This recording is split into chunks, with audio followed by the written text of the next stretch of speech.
right, well, we'll get started. So thank you everyone for joining. My name is Phil Flora. I head up sales for Leopard Solutions. For those that don't know, Leopard Solutions, we've been around for about 20 years. We collect data on law firms. We track attorney movement from about 5,600 law firms. We provide insights and intelligence for a variety of organizations within the industry. Law firms use us for competitive intelligence, recruiting, and business development research. We also work with a number of other entities like recruiters and law schools, legal service providers, and we've recently launched a product called Leopard Prowess, which is helping outside counsel identify, manage, and track their external counsel, as well as tracking and creating panels.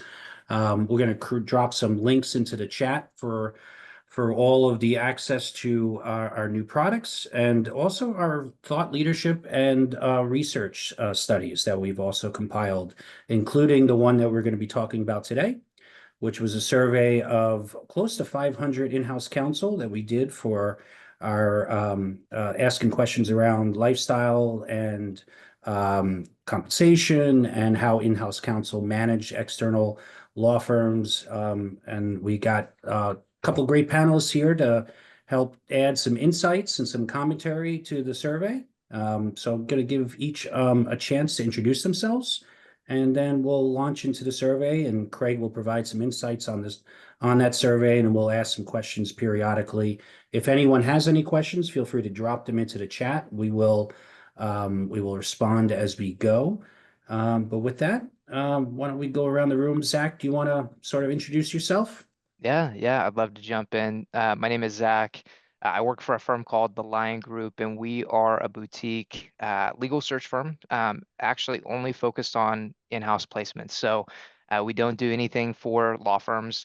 We're exclusive to helping folks navigate either a role going in-house or from in-house to in-house positions, and cover everything from paralegal, legal ops, corporate counsel, all the way up to general counsel. We're based primarily in Kansas City, so we love the Chiefs and barbecue, but we work nationwide, so in all different industries. And so, but really our exclusive focus is helping resource in-house legal teams and provide folks insight and market intel into that. And we've got different resources. Like I've got a newsletter focused on in-house counsel folks and a team of 3 folks that everybody loves working with them for sure. Like they're amazing. Like I've got a rock star team, Denny, Levi, and Bea. So, but yeah, that's a little bit about our firm. Excited to Awesome, chat Zach. today. Appreciate it, Zach. And I dropped a link to your LinkedIn for people to connect with you. Catherine, Awesome. want to introduce yourself? Sure. Thank you so much for having me today. I'm really excited about this discussion. I'm Catherine Frederick, and I am general counsel of a company in the healthcare industry. It's a startup located in Austin, although I sit in St. Louis. So my entire team is remote. And we are 2 years into the business and growing extremely rapidly and expanding into new markets as we speak. So very, very busy and very in a lot of segments of the healthcare industry. And prior to joining Curative, I spent some of the high growth years with Centene Corporation, which was headquartered here in St. Louis. And prior to that, spent 15 years litigating all manner of commercial litigation, real estate, et cetera, at Bryan Cave, but never touched healthcare at all until I went to Centene. So that was definitely a toss into the deep end to sink or swim. That's a little bit about me. Awesome. And I dropped your LinkedIn in the chat as well for folks to connect with you. Appreciate that. David, want to introduce yourself? Yeah, Phil, thank you. Also very happy to be here. I'm David Greer, General Counsel of C2FO. We call ourselves a working capital marketplace. It's an early pay platform where our MSA clients, we call buyers, can pay their suppliers early at a discount. We get a portion of that discount. So the suppliers, basically, they can get capital usually cheaper and much more quickly than go into a bank or a factoring facility, excuse me, or something like that. Prior to C2FO, I was at a company here in Kansas City as well called NIC that was acquired by Tyler Technologies, and then started my legal career at Latham and Watkins in San Diego. Oh, very cool. Well, thank you guys. I appreciate you guys joining.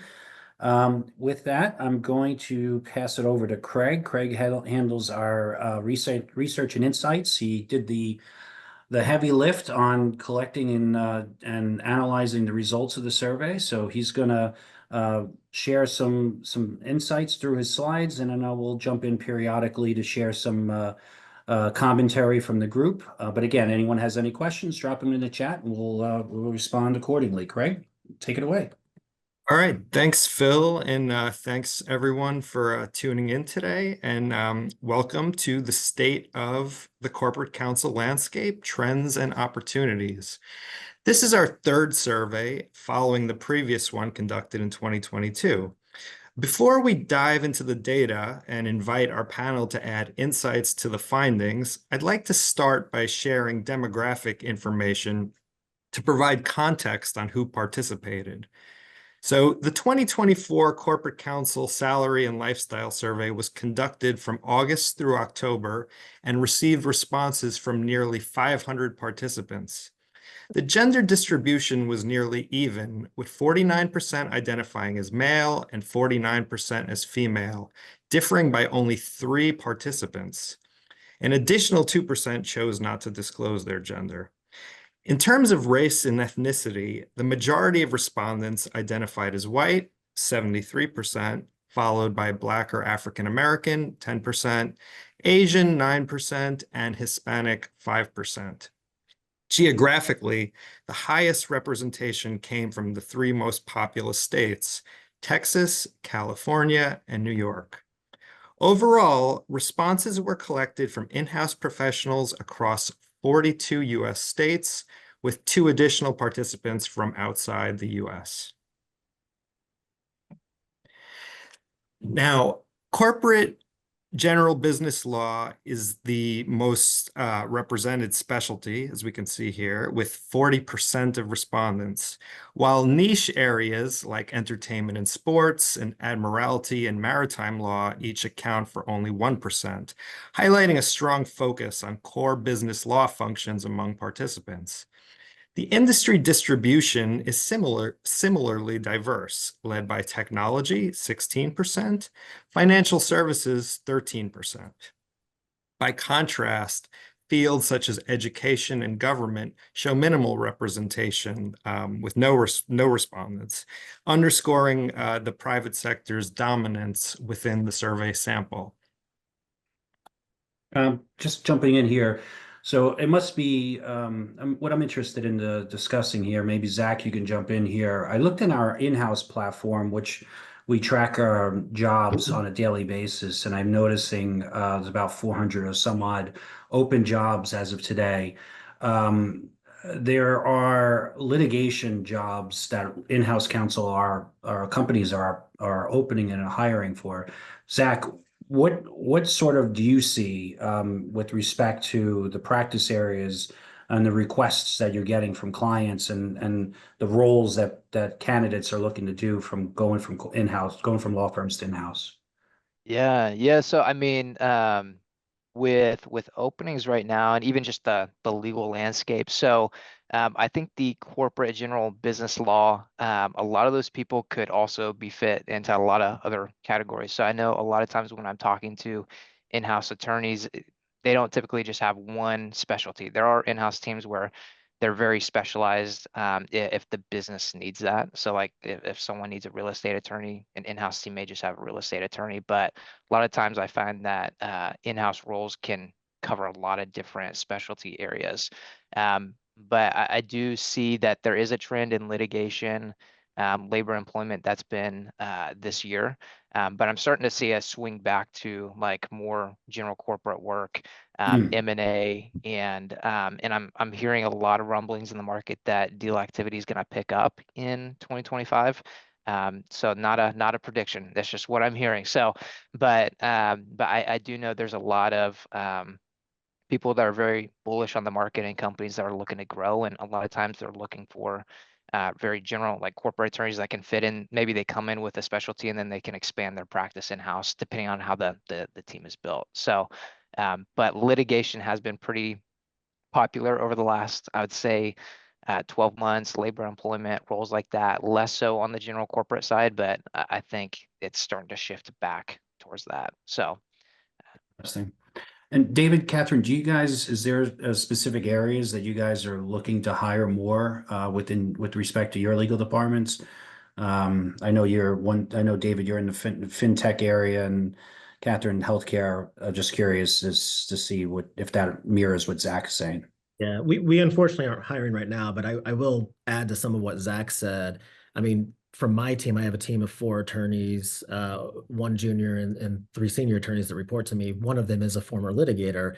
What I like about that is, and maybe this is hubris on my side, but I always feel like I can teach the corporate and general and business law aspects that they may be missing if they have a litigation background. But I know I'm going to get a strong writer. I'm going to get somebody with very good analytical skills and somebody that then can help in the rare instance we have some minor litigation matters that come through, something that we may not want to spend for outside counsel on. So for me, I actually appreciate seeing applications from litigators when we do have an opening. Nice. That's what I like to hear, being a litigator myself, David. We're not looking to hire litigation or employment. So we are right now looking at our capacity needs as we're growing. Again, we're a startup that is in a very, very fast growth phase. So right now we're looking at capacity and expertise gaps that we'll need to fill, mostly in contracting and probably privacy, being in the healthcare industry. And we perhaps in a moment of insanity raised our hand to take on the privacy program for our company. So we're building that out as well. And maybe somebody with some data analytics background for our metrics, push out to the company. So that's what awesome. we're looking currently. Yeah, but Awesome. I'm a litigator on the team, so we don't need that. And also, we don't have a size of a team that would support having a dedicated litigator. There's probably much larger legal teams that would be looking for somebody actually to specialize in litigation in-house. That makes sense. And Well, great. Go ahead, Zach. You had something to add? yeah, I was gonna say, and Catherine brought up a good one. Privacy is also one of those specialties that I think is it's continuing to grow. And there's a lot of people who are very interested and fascinated. I see a lot of in-house people who are just getting their SIP certification because they're fascinated by that specialty and it's still emerging. But yeah, that's another big one that I think is top of mind for a lot of companies. So good job, Catherine, raising your hand. That's awesome. We're all getting that certification just about on my team. So That's awesome. It's amazing. All right, Craig, jumping back over to you on the demographics of the slide. I guess we just had a lot of corporate people that had some time in their hands to take our survey. That's So yeah, that's a good pivot over to job titles and roles that took the survey.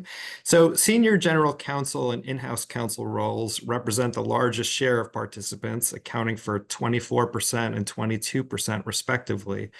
This suggests a high concentration of respondents with senior and generalist roles within corporate legal departments. Associate general counsel and assistant general counsel also have significant representation, making up 14% and 11% of respondents, indicating strong participation from mid-level roles as well. Leadership roles such as chief legal officer and chief compliance officer are relatively low, each comprising only about 2% of the sample, while general counsel accounts for 10%.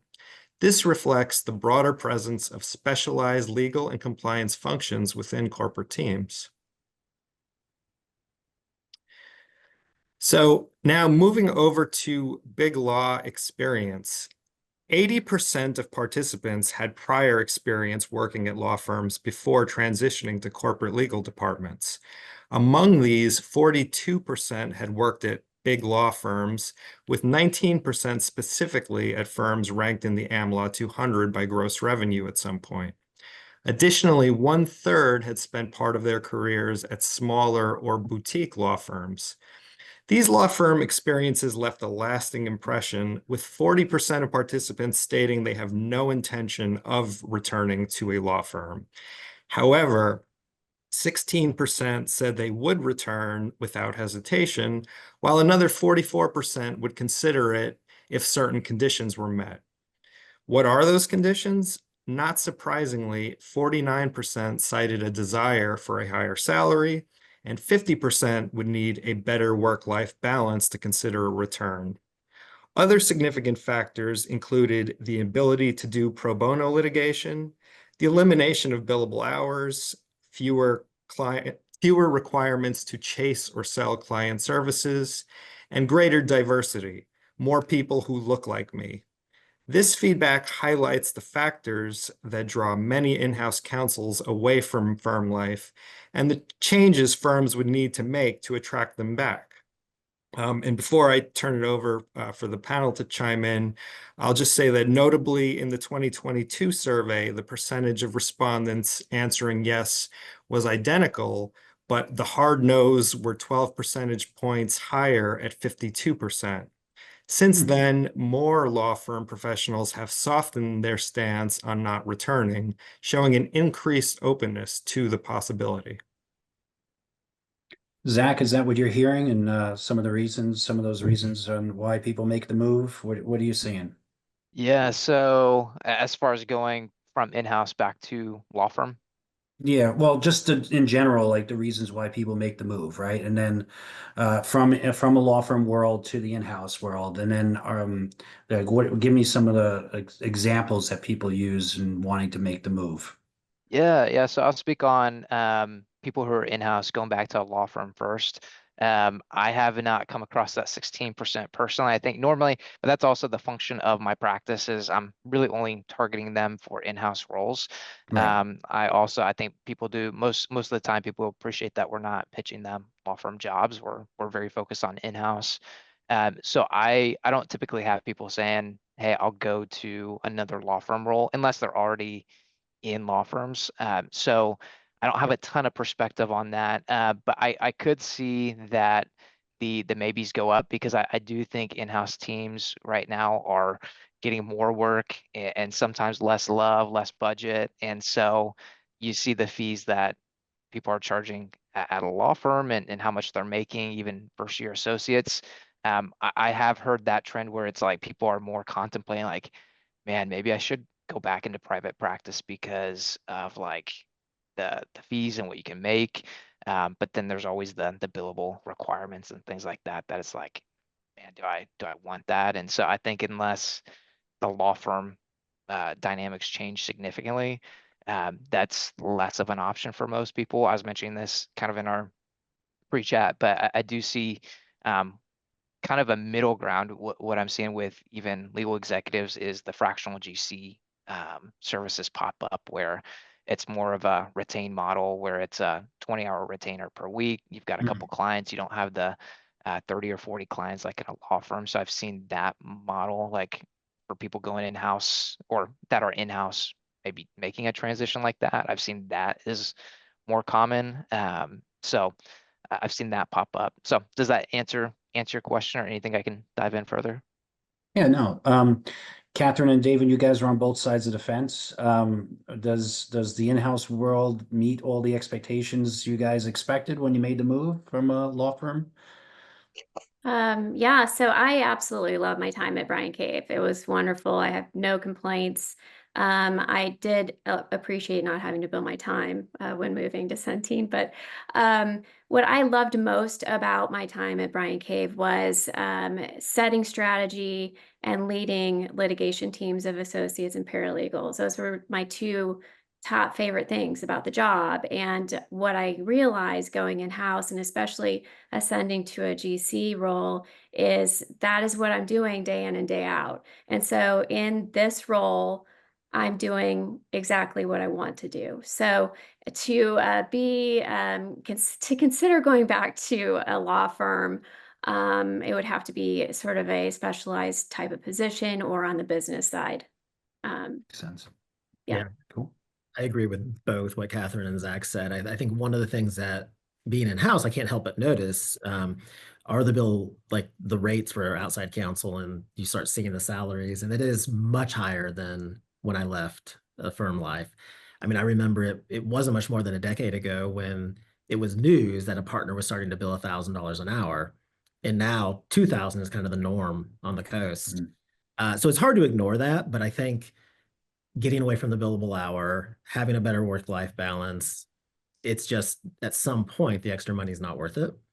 However, I think as in-house staff starts becoming more lean and having to work more hours, that's when I think you see that softening. I think with the way the economy was, we weren't able to hire for positions that we would have in the past. And my team is working harder. I think a lot of teams are. So I think that might be some of the reason for the softening. But despite that, I don't see firm as being a first or second option if I am looking for a change.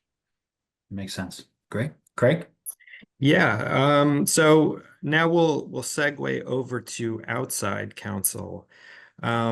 So these are the practice areas most frequently outsourced to outside counsel, and litigation leads significantly at 54%, highlighting its complexity and resource demands. Corporate follows at 17%, reflecting a broad need for external support in core business functions. Intellectual property at 9% shows frequent outsourcing, likely due to specialized knowledge requirements. Other notable areas include labor and employment, 8%, and banking, 3%, underscoring the reliance on external expertise in regulated or high-stakes fields. This distribution illustrates that complex, resource-intensive areas like litigation are key drivers for seeking outside counsel. Now, compared to the previous survey, primary needs have shifted.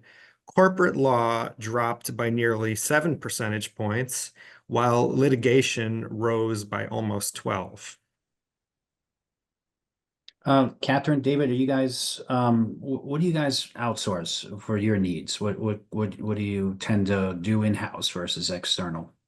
Yeah, I would say it's many of the very, very specialized things. So even within some of these categories, like intellectual property, we're a tech company. We handle our core licensing ourselves. However, our trademarks and our patents, we use outside counsel for. So I think it's within some of these. It's the skill set that is very, very specialized. Right. I'm not going to hire somebody just for that because there's not enough of that work. Yeah, I agree. This comports with what we send to outside counsel, but we send very, very, very little to outside counsel. We keep a lot of the work inside, and that's different than we looked 2 years ago.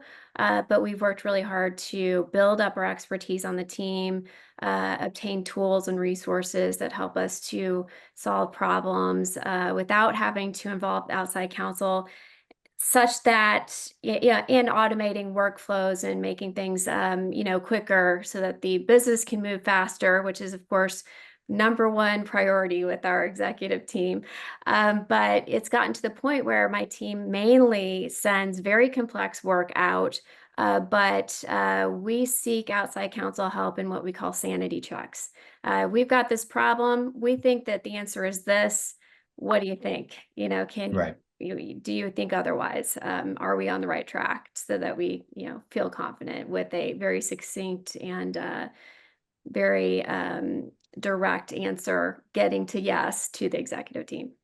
So, Very cool. Great. Great. Okay, so we talked about where the work is being sent. So let's get into some key qualities sought in outside counsel.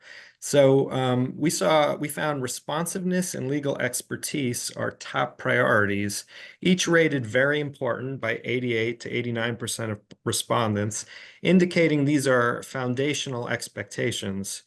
Delivering value is also critical, with 77% marking it as very important, reflecting a strong demand for cost-effective solutions.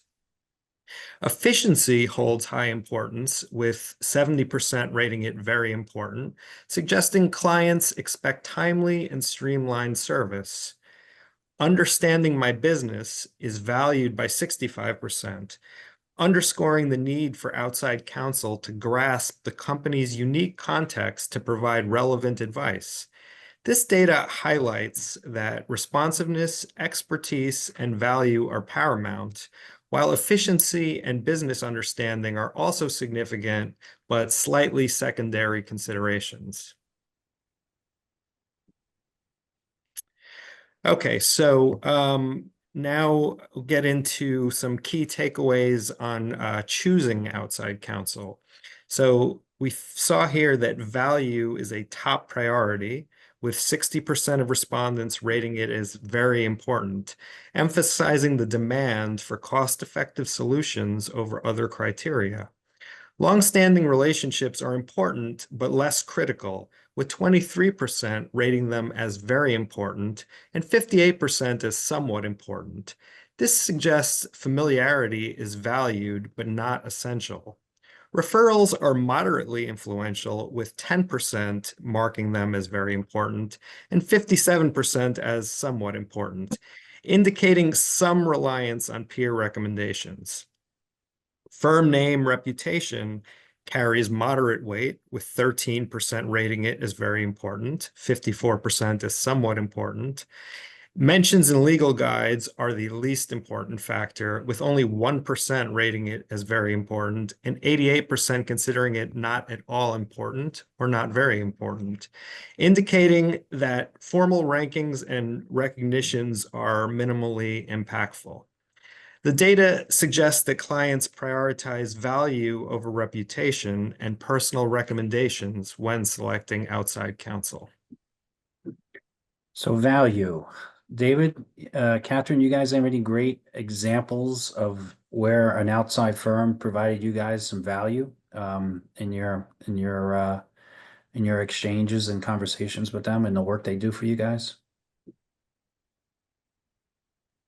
So I think a lot of these are intertwined, quite frankly. Value, I think, let me talk about that a little bit with firm reputation and name. I think firm reputation and name for us when we've hired somebody is because it has been something where it is potentially adverse, and we want that reputation behind us on that. I think value, when we've had something more discreet that isn't quite as big of a deal, I've looked to smaller firms, and when you find an attorney that is incredibly skilled, but is billing half of what some of the big law firms may bill, then yeah, it is incredibly valuable. And quite frankly, it's somebody that I would recommend and go back to the relationships, the recommendations to others. I'm struggling for a specific example, at least one that I'd want to mention, but I can say that value certainly is important, especially as I'm answering to the other executives about the budget. So in your eyes, the value is just cost savings. In the example that you kind of gave. I focus on the cost savings, but that is assuming the level of work that actually got the job done as well. That you got, yes, makes sense. Got it. Catherine, anything you want to add on that or anything else? Yeah, I think one of the benefits that a general counsel brings to the organization is long-lasting relationships. And so I typically will continue to work with my long-lasting relationships as I move companies. They trust me, I trust them, and they put in the work and time to understand the business, understand our risk tolerance, understand our expectations for turnaround time on advice, understand that we don't want a 50-page memo. We want an answer, short and sweet, bottom line on top. And so that leads into the value.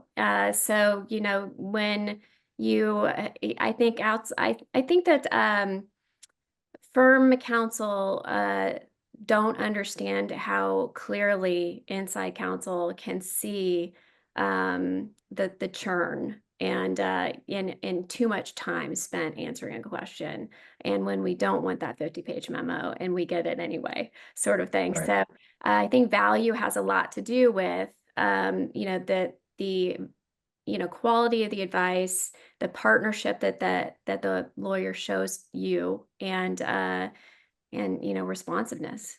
It's very intertwined. Great. Thank you, Craig. All right, so now we are going to jump into something that's topical, law firm panels. So pre-qualification of law firm panels for new work So here we saw that a significant majority, 65%, of legal departments do not pre-qualify law firms for new work before the proposal process, indicating that firms are likely selected based on proposals for specific projects. 35% of respondents do have a process for pre-qualifying firms, which suggests a more structured and proactive approach to vendor selection before legal work begins. Litigation and corporate dominate as the primary areas for pre-qualified law firm panels, reflecting the high demand and strategic importance of these legal services. Other sectors like IP and insurance also feature prominently, with more specialized areas like bankruptcy and trust and estates having little to no pre-qualified panels, indicating a more reactive approach to such cases.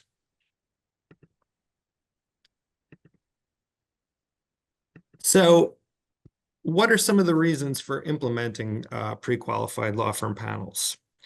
Lower cost legal work. 80% said that was the primary driver for implementing pre-qualified law firm panels, the ability to secure lower cost legal services. So that to me indicates a clear focus on controlling legal spend while maintaining quality. Quicker turnaround of legal work, and that was cited by about 62%. So a significant number of companies valued pre-qualified panels for their faster turnaround times. This reflects a need for efficiency and timeliness in managing legal matters. Strengthening law firm relationships, and that was selected by 60%. Building and maintaining strong relationships with a select group of law firms is also a major motivator. This helps ensure trust, reliability, and better communication between the legal department and external counsel. Managing the number of law firms. 44% said that companies are increasingly seeking to manage the number of law firms they work with, recognizing that an unmanageable number can complicate processes, increase costs, and decrease overall efficiency. So the results would suggest that corporate legal departments prioritize cost, efficiency, speed, and stronger partnerships when choosing to implement pre-qualified law firm panels. Additionally, managing the complexity of multiple law firm relationships and ensuring quality standards are crucial considerations. David, real quick for you, I know you use a little outside counsel a little bit more than you said you did, Catherine. What do you pre-qualify your firms? Is it more of a case-by-case scenario? And how do you sort of go about identifying? Is just mainly the relationships you have or what have you? It is mostly the relationships. We've not done, official pre-qualified panels. When it is Okay. a matter that we don't have a relationship firm that I want to use for, then we have gotten recommendations. I've talked to former colleagues or other people I trust to get recommendations, but we haven't done this. It's something I'm interested in looking into. I just don't know that we have the size of our company and the amount of legal work. I don't know if it makes sense right now to implement that, but it is, Sure. I can see why people like it, honestly. Awesome. And do you have anything to add on that, Catherine, at all? Yeah, we have a very limited panel. We have 5 firms on our panel, and we select the right lawyer for the work. So it's less about, we work with this one firm mostly. Once we find an expert in a particular issue that, is awesome, gives us what we need and the turnaround time and the responsiveness and partnership that we need, that's our person. So, Got it. but we keep the panel very small so that they understand the complexity, because it's very complex what we're doing of our business and our risk tolerance, so that we don't have to educate every time. So Makes it's very sense. important in a very complex business to keep it tight, I think. Yeah, makes sense. Craig? All right, so That's a good segue over into strategic initiatives. So here we asked participants if the company has employed any of the following cost-cutting measures. Companies are increasingly adopting strategies to control legal costs, with two key approaches standing out: shifting work to smaller firms and embracing alternative fee arrangements. These trends present significant opportunities for smaller firms that can deliver substantial value. While many firm leaders have been cautious about AFAs, it is evident that these fee structures are becoming a crucial factor in client decisions. Firms that adjust by offering competitive pricing models will be well positioned to capture business in this evolving market. Real quick, Catherine, you had mentioned something that you brought a lot of the work in-house and that's changed over the past couple of years. Does this correlate to that? Does somebody mention some technologies that you guys are using? Do you have anything you want to expand on there by any chance? Yes, so well, we've actually done several of these things. So we did move work from the coastal high dollar law firms to Midwestern firms, and found talent at about a third of the cost. We are insourcing a lot of the work. We have a lot of tools like um, practical law. We have memberships to, for instance, American Health Law Association, Society of Corporate Governance, where we have a lot of tools available to us there. And we're cross-training on the team so that we can, pick up and run where someone else is overwhelmed. And like I said, we use our outside counsel as sanity checkers most of the time now. But it is the season for conducting our rate reviews. So Q4, we meet with all of our outside counsel, relationship lawyers, and discuss how did we do as a client last year? How did you do in servicing us last year? And what can we expect for your next year rate increase? And we can negotiate that ahead of time and not be surprised, and negotiate those discounts in Q4 prior to the new year. So those are some of the strategies that we've implemented. It's a race to the finish of the year, no question about it. Yes. Greg, do you want to jump in next? Sure, yeah. And these were just a couple of the other responses to the cost-cutting question that stood out. So one GC converted all US-based in-house attorney employees to independent contractor status. And another mentioned that instead of cutting costs by moving to smaller firms, moving to larger firms with more flexibility with invoice timelines. It's interesting. Someone just asked in the Q&A a question about the cost of hiring independent contractors for more general work versus hiring outside firms. So there was an example. Someone wrote that in there as a item that they chose. Catherine or David, have you guys done any of that by any chance or no? No, we've not, and I think half of my team are in-house counsel licenses anyway with the local bar, and so we couldn't convert them to contractor status because I don't think they'd be able to do work for us then under that license. Right, and there were some when I started, but we ended that strategic route.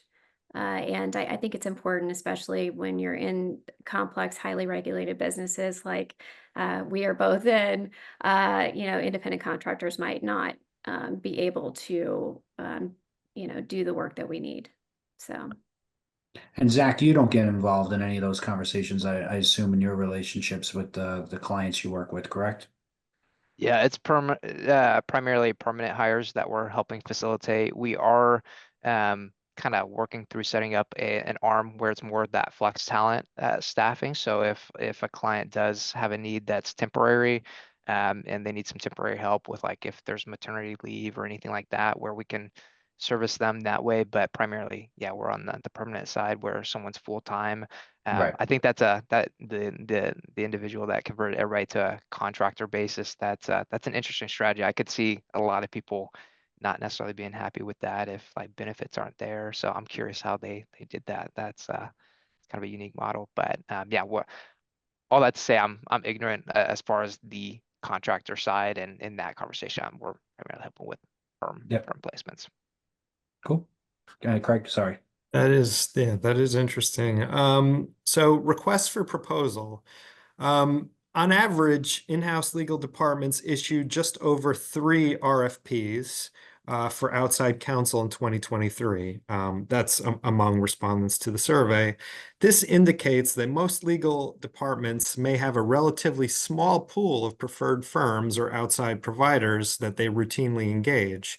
The number of RFPs also suggests a focused approach to selecting external counsel rather than a broad, continuous search for new providers. For in-house legal departments, the average number of RFPs issued and the low expectation of an increase reflect a conservative and relationship-driven approach to securing outside counsel. In-house teams are likely prioritizing cost control, efficiency, and long-term partnerships over a constant search for new providers. This trend also suggests that in-house teams are becoming more strategic in their use of external counsel, preferring fewer, more trusted firms, or possibly exploring non-traditional legal service models, such as ALSPs, alternative legal service providers. So, and here we asked about diversity initiatives. More than half, over 50%, of organizations are actively implementing supplier diversity initiatives, which may include diverse law firms and service providers in their external counsel and procurement processes. This finding, I think, emphasizes a growing focus on diversity in corporate law, in corporate legal procurement, with a clear opportunity for in-house teams to further integrate diverse suppliers into their external legal relationships, enhancing both corporate responsibility and the effectiveness of legal service delivery.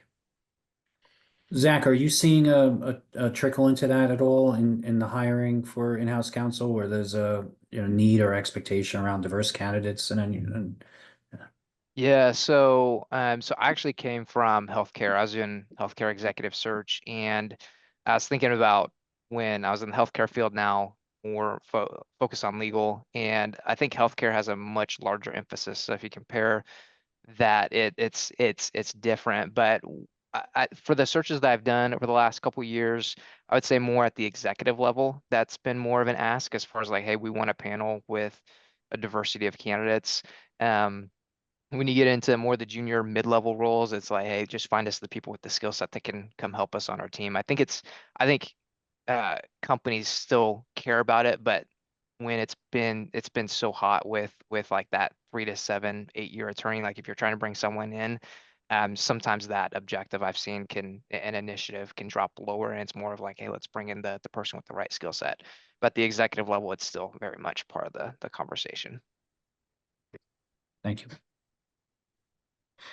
Oops. Okay, so now we're going to get into AFAs. So here we see 54% of respondents said that their organizations utilize AFAs.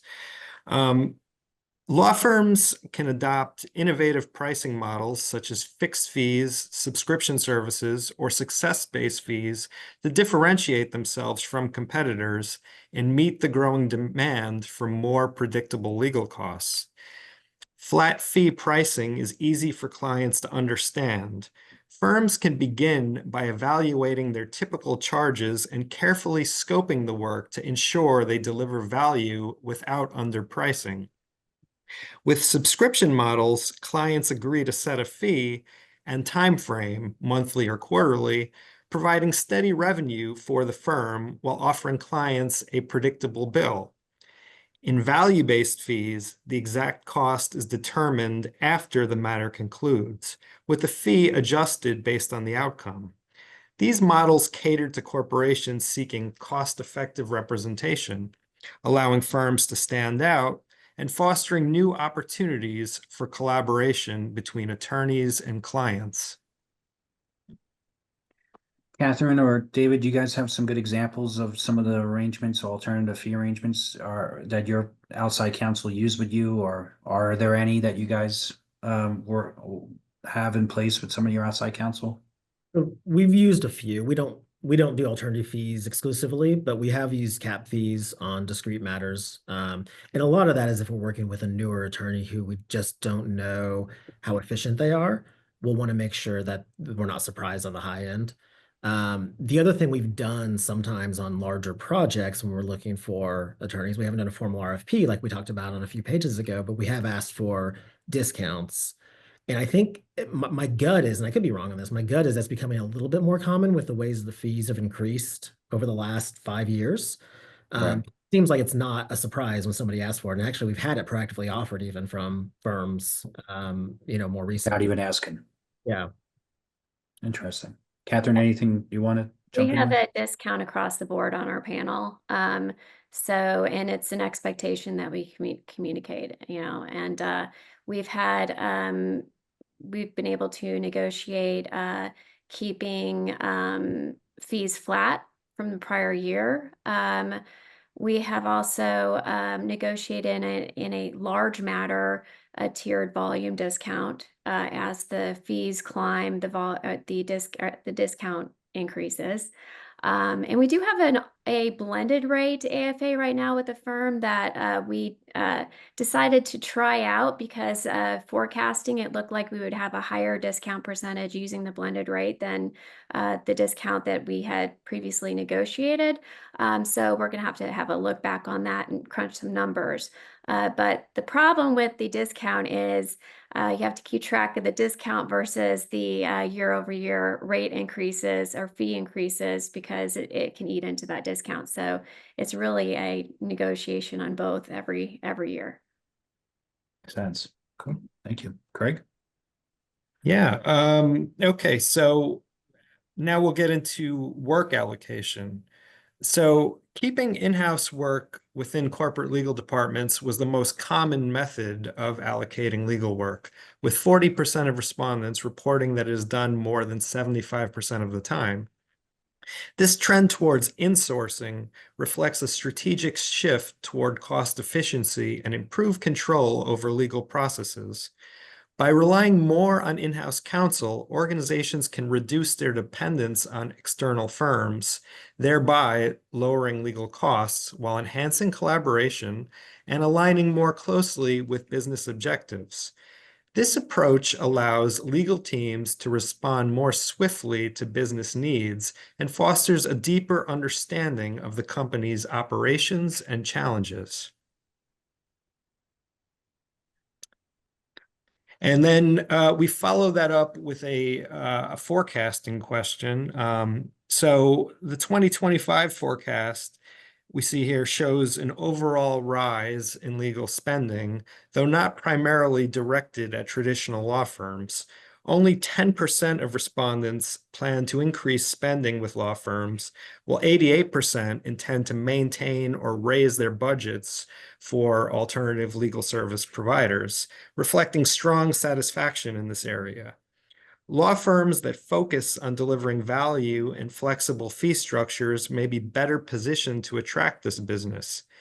These findings, gathered prior to the 2024 election, it's worth noting, could be influenced by shifts in the political landscape, potentially affecting future corporate legal strategies. The number of respondents planning to increase their insourcing in the coming year has risen by 9 percentage points since our last survey. And we'll get to a wrap-up question about the year ahead once we're all done with the slides here. Yeah. Okay. And then we asked a legal tech question about the technologies that were most coveted by corporate counsel for the upcoming fiscal year. And we see here the most dominant trends point toward AI, not surprisingly, CLM and document management being, central to legal technology needs in the upcoming year. And so with that, I will wrap up today's presentation, and I know we'll get to some closing remarks in a second, but I just want to thank everyone for joining today's webinar, where we've covered a wide array of trends shaping the corporate counsel landscape, from the rise of in-house work and focus on cost-efficient outside counsel to a growing emphasis on supplier diversity. The findings, I think, show a clear strategic shift among corporate legal departments. Companies are looking to maintain cost control, streamline processes, and build deeper partnerships with both traditional firms and ALSPs. Additionally, the strong move towards insourcing reflects a desire for more responsive, business-aligned legal support within companies. As corporate legal departments continue adapting to economic pressures and evolving client needs, the balance of in-house capabilities and targeted external expertise will be essential. Law firms that understand the demands for value, flexibility, and alignment with business objectives will be well positioned to thrive. Thank you once again for attending and for your engagement throughout this presentation. Well, thanks, Craig. Good work. So I know we have a few minutes left. I wanted to ask a couple final wrap-up questions of the group. One quick question following that last slide, the technology and so on and so forth. The question around AI. Are you guys using AI at all, David or Catherine, in your analysis of your internal legal work and legal spend or selection of outside counsel? Are you using it at all with any of the technologies you guys use by any chance? Yeah, we're not within our legal department. No, not yet, at least. I think that's like on the horizon.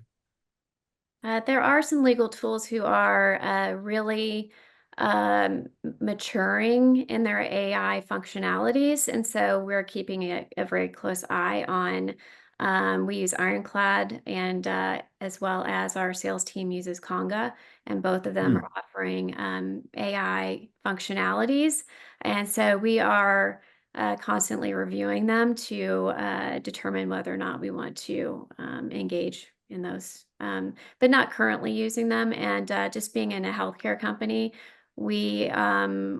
I work very closely with our CISO to make sure that anybody in the organization who wants to use AI understands what information is heading back to the platform that they're using, because we certainly don't want to have PHI leaving the organization. Sure. So we're pretty locked down on it right now. And following up on one of the last slides was talking about the forecast for year ahead with respect to legal spend and outsourcing versus insourcing of legal work. Obviously, we had an election last week, which, anytime there's an election, there's a lot of movement of attorneys, both from the government into the private sector, into law firms, and vice versa. So as you guys are looking, what do you think is going to be the impact, if any, on the election might have on your businesses specifically, or is that not changing your forecast for the upcoming year, if you guys don't mind answering? Yeah, for us, it's not changing the forecast. I mean, we're going to fall squarely within the same from the previous year, partially an edict from the finance department, but also that was the goal on the plan anyway. I don't foresee that changing based on the election. I think our business is probably more affected by interest rates and the overall economy than it is any political party. Makes sense. Yeah, so we will continue our initiatives for keeping our work insourced. We are forecasting a few very complex matters for 2025, so we will be outsourcing those. So we'll look a little bit different. As far as the change of the administration and in the healthcare industry, it's something that is going to be a major piece of work for the legal team to keep up with regulatory changes. We have to do that anyway, but this is going to be sort of regulatory changes on steroids for a while. Yeah. I think with deregulation, some changes to the Affordable Care Act is likely. There's going to be probably deregulation of big pharma and deregulation of AI and privacy laws. And so all of those things impact Will have us big greatly. impacts. Mhm. Yeah, no question Right. about it. So we'll be paying attention. And Zach, from your perspective, any significant changes? Obviously, again, there's always a lot of movement in personnel and people, and how do you think that's going to impact your business? Yeah, so we're forecasting it's going to be a very busy Q1, Q2. There's a lot of folks that we're having conversations with that are looking to build out their teams, but they don't want to spend any budget or headcount towards that in Q4 right now. So it's sounds like it's going to be very busy and people are looking to grow their teams.